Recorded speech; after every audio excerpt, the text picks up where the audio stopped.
Obviously, something like the ability to circumvent an access control is a pretty serious exploit. It's one of the most fundamental things attackers like to do. How do we get around the fact that this resource is only meant to be accessible to authorized users? That is often the very essence of hacking. So let's take an example of where we can use a tautology in SQL injection to log in as someone else. Now let's imagine this. You go to a website, you log in, and these are the credentials you provide. As in the previous clips, I've put the untrusted data in red.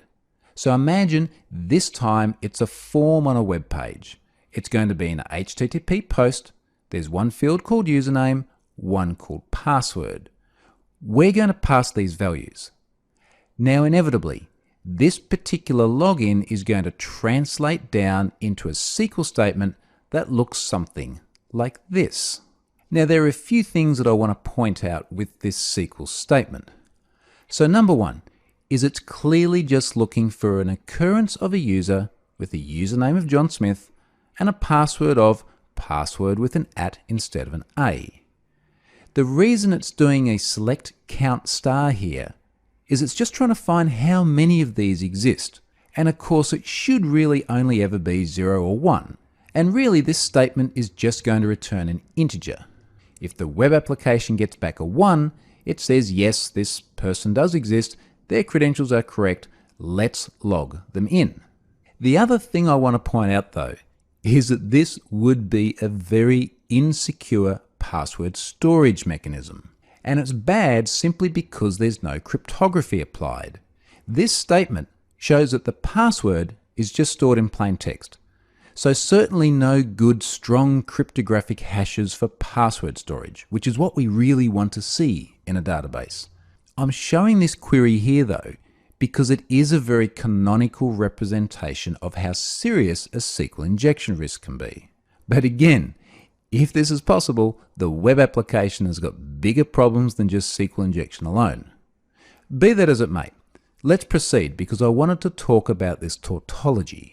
So what if we add our OR operator and our 1 equals 1 condition up here in the username? Now again, I've kicked it off with a single quote to close off this username string, and then I've trailed it with the -- comment syntax. Now here's the problem if this gets translated down into the SQL query. It'll look like this. So let's look at what this actually does. After username equals John Smith, single quote, close off the string, here's our tautology, the OR operator, 1 equals 1 always being true, and then everything else commented out. Now think for a moment, what would be returned by this statement? So this is a count star. Forget about username equals John Smith. That's negated by OR 1 equals 1. So what you're actually going to get is a count of the entire number of records in the users table. Now how successful this is after that will really depend on the way the application is handling the result from the SQL server. So for example, if the application is saying run this query and if the result doesn't equal 0 or if it's greater than 0, the user gets to log on as whatever username they provided. That would be a problem. This would be a serious SQL injection risk. On the other hand, if the application said, look at the result from this query, and if it equals 1, then allow the user to log in, now there's a problem. Because this isn't going to equal 1. It's going to be 100 or 100,000 or however many users are in the users table. But as an attacker, we have a little trick, and it's this. So see what just happened here? I'll go back. Here is OR, 1 equals 1. Now it's AND, 1 equals 1.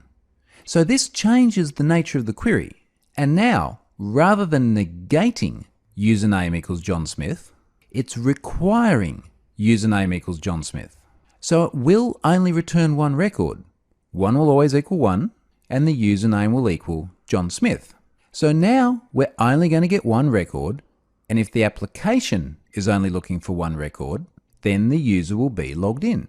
But of course, this is actually pretty verbose. So what if we just did this?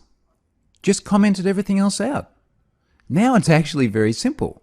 The only where condition is that there needs to be a user called John Smith. Password doesn't matter.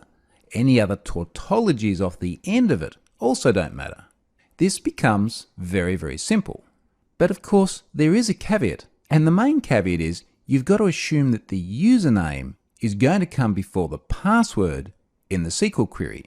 Now, it's very easy to describe how this might work when it's all pre-prepared and it's on a slide, but it's very different when you're remotely executing this attack and you've got to make assumptions about how the underlying query is written. So the or 1 equals 1 clause can actually be much more useful when you don't know the order of the conditions in the where clause, because it wouldn't matter where that or sat, it would always be true, the tautology would always work, and you'd always be logged in. The reason I wanted to show it to you this way is just to demonstrate how many semantics there can be in the execution of an attack like this. And you've really got to start to think about all the different possible ways the query might be put together based on that untrusted data from the web application.